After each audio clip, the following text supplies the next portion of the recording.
Hello guys, welcome to my channel Taki Recap. Today I am going to explain the movie name called Red Sparrow. Before that, please do subscribe and don't forget to press bell icon. The scenes start in a ballerina. Dominika Egorova is recruited to Sparrow School, a Russian intelligence service where she is forced to use her body as a weapon. Her first mission, targeting a CIA agent, threatens to unravel the security of both nations. In the opening scenes of the movie we are introduced to our two lead characters Dominika Egorova and Nate Nash. The setting is modern-day Russia. Dominika is listening to music, whilst Nate is listening to a coded recording. As Nate decrypts the code and removes a weapon from underneath his desk, Dominika arrives at the theater and begins to apply makeup. Dominika is a famous ballerina, and as she begins to perform, we see Nate Nash, a CIA agent, enter the park to meet his Russian mole, codenamed Marble. The classical music playing over the scenes intensifies, as does the situation for our two leads. Nate is confronted by the police and fires a gun to create a distraction from his mole. He is chased through town, where he manages to make it to the US Embassy. Dominika is lifted and spun through the air by her leading man, but as he goes to put her down, he drops her and she lands badly. Nate drops to the floor in surrender at the same time as Dominika falls and breaks her ankle. Dominika's uncle, Ivan, who is the deputy director of the SVR, comes to visit and offers her job working with him. He also gives her photographs of her lead man kissing the girl who replaced Dominika in the ballet. Dominika understands that she was dropped on purpose and goes to confront the pair. She walks into the theater to find the two ballet leads having sex in the bathroom.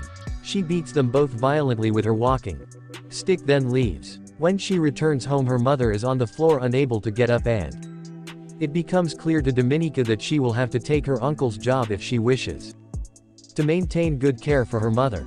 We see Dominika getting dressed up as her uncle's voice relays instructions. She is tasked with seducing Dmitry Ustinov for information, but when they go to his room he begins to rape her. As this is happening, another SVR agent enters the room and kills Dmitry, strangling him with a piece of wire. Dmitry's blood drips onto Dominika, who is taken away by the SVR agent. Dominika is given two choices: train as an agent or be killed for witnessing the murder of Dmitry. Dominika is sent to State School 4 to train as a Red Sparrow. Here she meets the matron, who tells her that if she cannot be of service to her state, she will put a bullet through her head. Teaching begins and the matron calls Dominika, along with a boy named Victor, to the front of the class and tells them to strip. Victor complies, but Dominika refuses. Meanwhile, Nate is back in Washington for his debrief, where he is suspended from foreign assignments. Nate argues that he has been with Marble for 3 years and Marble will refuse to work with anyone else. Dominika's training continues with activities such as shooting, lockpicking, and learning how different substances can be used and traced. Dominika excels. Nate is in a meeting with the CIA. He tells them that he has a tail, which makes him believe Marble is still alive. As the CIA have been unable to establish contact with Marble, they give Nate one final assignment: to meet Marble in Budapest and get him to communicate via one of the other agents. At State School 4, matron tells the class the purpose of a Red Sparrow. Every human being is a puzzle with a missing piece.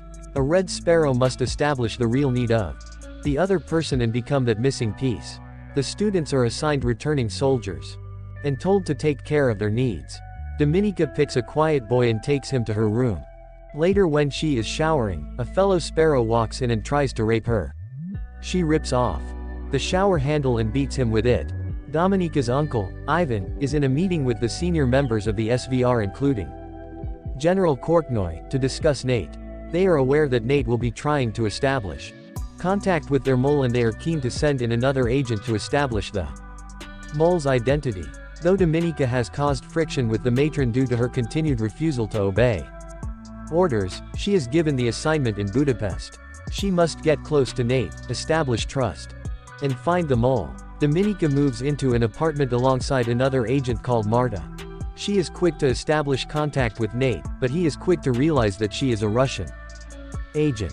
Dominika inspects Marta's room and discovers that she is assigned to buy classified Intelligence from a senior U.S. staff member, Stephanie Busha. Nate has invited Dominika to dinner, but she doesn't show, instead waiting outside for him to leave. She then follows him back to his apartment and gets him to talk about the incident in the park that we witnessed at the beginning of the movie. Dominika is contacted by Ivan. She tells him that she is building trust with Nate and has extracted information about the night in the park. When Ivan pushes her, asking why she is not working more quickly, Dominika says that she is helping Marta with her assignment. When Dominika returns to her apartment, Marta has been brutally murdered for sharing the details of her assignment, and Dominika is threatened with the same if she fails to deliver results. Dominika goes to Nate and tells him everything. He offers her a position working for the CIA, and tells her that he would never treat her how her uncle does. Dominika passes a lie detector given by the CIA and takes up their first assignment to meet with Miss Busha and swap the intelligence for fake discs to give to the Russians. She completes this task, but as she leaves the hotel she is captured by the Russians and taken home. Here she is tortured. We see her repeatedly asked if she gave Miss Busha to the Americans. The first time she says no, she is stripped naked, locked in a room with her hands tied to the ceiling. Water pours down on her and there are blasts of intensely heavy metal music. The second time Dominika says no, she is beaten with a hammer across her legs, arms, and finally her head. The final time Dominika says that she did not give Miss Busha to the Americans, she is threatened with a gun, but when the trigger is pulled it becomes clear it wasn't loaded. Ivan enters the room to talk to Dominika. He tells her that he can only provide so much protection for her. She responds by telling her uncle that this was all part of her strategy. She had to make the Americans believe her credibility. She needed to give Nate a reason to believe her, and now that she has been tortured, Nate will have total trust in her.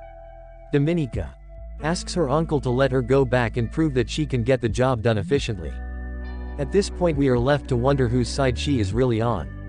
Upon Dominika's return to Budapest, she is reunited with Nate. They passionately embrace, and the care they have for each other seems to be genuine. However, in the middle of at night, Dominika awakes to find that Nate is no longer asleep next to her. She walks out into the kitchen where she sees Nate tied to a chair, an SVR agent slowly torturing him. At first we see the shock on Dominika's face, but she knows what she must do and we soon see the distant look return to her eyes. She offers to help extract information from Nate by peeling off slices of his skin. Nate yells out in pain, but Dominika continues. As the trust builds between Dominika and the SVR agent, he lets down his guard just long enough for Dominika to attack him and free Nate. The two of them work together to bring down the Russian, but not without sustaining wounds and injuries themselves.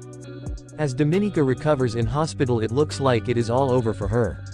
She has blown her cover to the Russians by saving Nate's life and she has no further cards to play.